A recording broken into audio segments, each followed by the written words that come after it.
Praise the lord. ప్రభు అయిన యేసుక్రీస్తు నామమున మీ అందరికీ శుభములు తెలియపరుస్తున్నాను.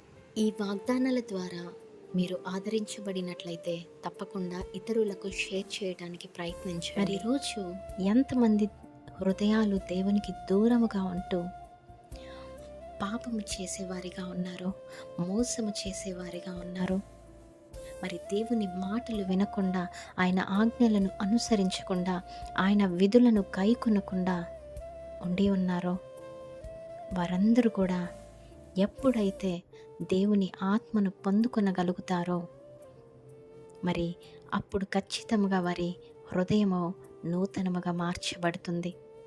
మరి చాలామంది హృదయాలు దేవునికి దూరముగా ఉంటాయి. అటువంటి వారు మరి మంచి వ్యక్తిత్వం కలిగి ఉండలేరు, మంచిగా మాట్లాడలేరు, మంచిగా చూడలేరు. ఎప్పుడు కూడా వారి హృదయము పాపముతో నిండిపోతుంటుంది.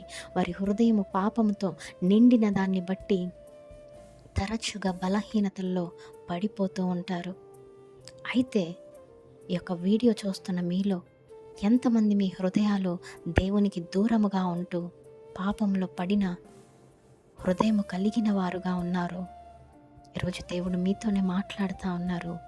మీకు దేవుడు నూతనమైన హృదయాన్ని దయచేస్తాను అని. మరి ఎప్పుడు నూతన హృదయం వస్తుంది అంటే, నీవెప్పుడైతే దేవుని ఆత్మను పొందుకుంటావో, నీవెప్పుడైతే పరిశుద్ధాత్మ తాకిడిని అనుభవిస్తావో, నీవెప్పుడైతే నీ జీవితంలోనికి, నీ హృదయంలోనికి పరిశుద్ధాత్ముణ్ణి ఆహ్వానిస్తావో, తప్పకుండా ఆ క్షణాన నీ హృదయం నూతనముగా మార్చబడుతుంది. నమ్మండి, విశ్వసించండి.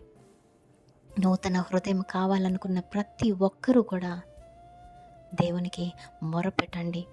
ప్రతి ఒక్కరూ కూడా నూతన హృదయం కలిగి బ్రతకాలన్నదే దేవుని చిత్తము కూడా. Amen. Praise the Lord. Have a great day.